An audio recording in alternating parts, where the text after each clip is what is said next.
Hi, guys. Good evening. Welcome back once again to the EdWord. I'm your host, Eddie, and in tonight's episode, I will be discussing what I thought of the latest episode of AMC's The Terror, which premiered just a few minutes ago. I just got done watching it.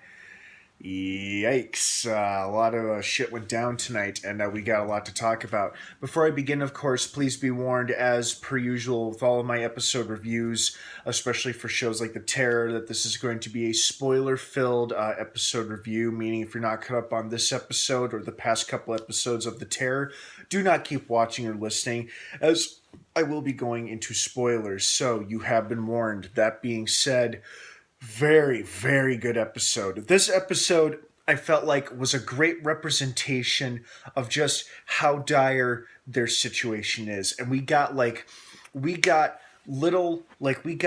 scenes representing and talking and teasing almost all of these topics. Cannibalism, dissension within the ranks, possible mutiny, lack of provisions, loss of hope, or seeing a devastating loss that no help is coming, abandoning ship, abandoning safety, basically exposing themselves to the wild, to the elements, and to the Toonbach, if it's still out there, which it most likely is. This episode, I felt like, was just a perfect representation, just like the perfect example of just how bad things have gotten for all the men. I mean, it's like all of their tinned food is now tainted with lead poisoning. A lot of the men are suffering from scurvy and or the lead poisoning.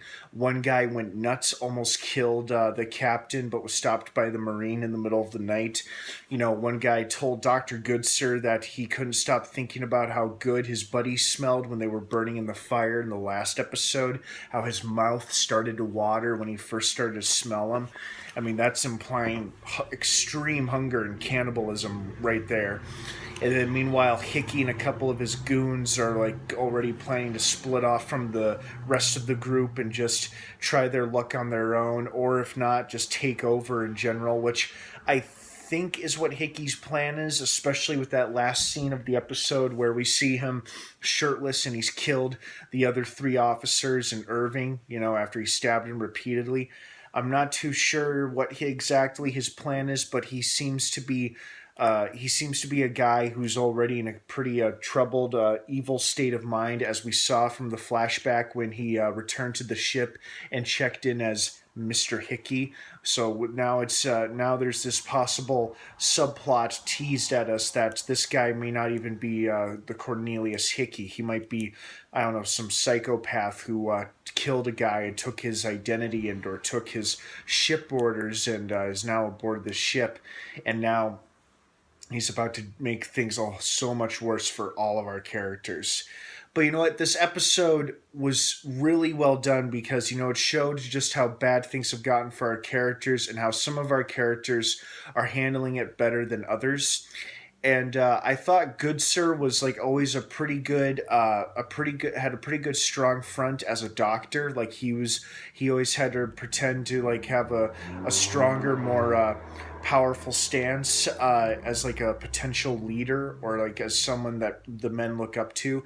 And then when he breaks down and just cries in his tent after Morphin is killed in front of all the men, and Lady Silence lays with him and comforts him, it was a good representation, showing you just how vital and important the human contact can be, especially for someone who's reached their breaking point, which clearly Goodsir already has reached that, or he's about to reach that. Breaking down, sobbing in his tent, Lady Silence seeing that he could use a friend, comforting him, physically holding him, and he touching her hand. Again, it was just such a powerful representation of just what a kind of an impact human touch can have on someone, especially in a time like that. Because it probably meant the world to him to have someone right there close to him. It probably made him feel safe and somewhat comforted. And I feel like this episode, or that scene at least, was a perfect representation of that. And then the captain trying to maintain order, holding orders or briefings with his lieutenants and sending out hunting parties, promoting his orderly who was caring for him. That was pretty cool. The men seemed pretty happy for him. And then of course there was that pretty devastating scene where they discovered that the search party they had sent out a year ago, the party they thought had made it back to the main stretch of the settlement of the populated area they're trying to get to, never made it. They only made 18 miles out before they were attacked and clearly killed by Toonbach. I don't think it was the Inuits or the Eskimos, whatever you want to call them. I think this was definitely the work of the Toonbach, with all of their severed heads lying around, all 6 or 7 of them.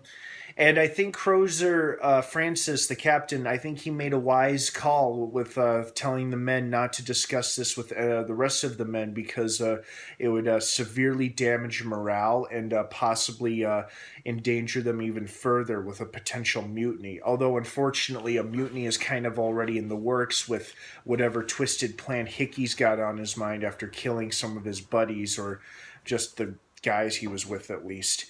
And it's too bad too, because this episode I felt like had a good, especially in the final 5 minutes, it had a really great theme of tragedy going. Like AMC, I feel like with this show and with 2 of my other favorite AMC shows, Walking Dead and Fear the Walking Dead, they really do themes like tragedy really well. Like the tragedy in this case was Irving goes down there, makes successful contact with some friendly Eskimos. They understand that he's hungry. They offer him food. I think it was seal fat or seal blubber or something. He's beyond grateful for it. You can tell just how happy and grateful he is for it.